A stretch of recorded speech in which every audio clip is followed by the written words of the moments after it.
নমস্কার সবাইকে, আশা করি সবাই ভালো আছেন। আচ্ছা, এমন একটা রান্নার কথা বলেন তো, যা পাতে থাকলে মাছ মাংসের প্লেটটাই চোখের নিমেষে দূরে সরিয়ে রাখা যায়। ঠিক ধরেছেন, গরম গরম ভাতের সাথে জিভে জল আনা টমেটো ভর্তা। কিন্তু সমস্যাটা কি জানেন?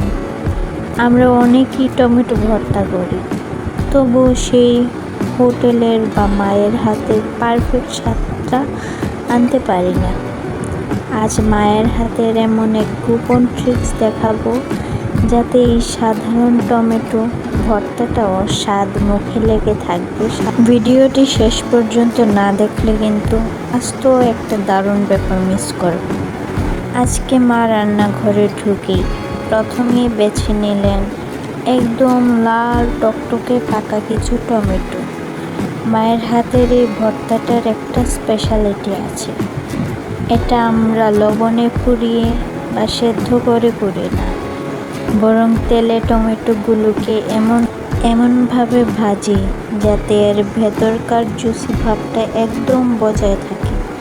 কড়াইয়ে সামান্য তেল দিয়ে একে একে টমেটো টুকরাগুলো ছেড়ে দেওয়া হলো। এরপর যখন একটু ভাজা হয়ে গেল, তখন টমেটোগুলো তুলে নিলেই হয়। এইভাবে ভাজলে এই টমেটো ভর্তার ফ্লেভার একদম বদলে দেবে। এরপর সামান্য তেলের মধ্যে 2-3টা শুকনো মরিচ ভালো করে ভেজে নিতে হবে।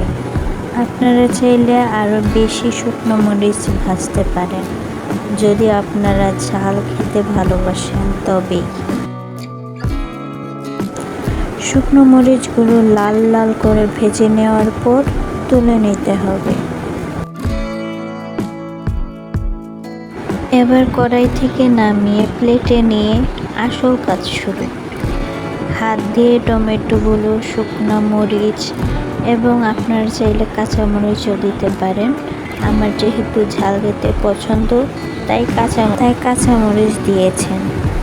ভাজা টমেটোগুলো, কাঁচামরিচ এবং শুকনো মরিচ ভাজা এবং লবণ একসাথে করে ভালোভাবে মিশিয়ে নিতে হবে। আর এই দেখুন, আমাদের সুস্বাদু টমেটো ভর্তা একদম রেডি। দুপুরের খাবার জাস্ট জমে যাবে। সবাই ভালো থাকবেন।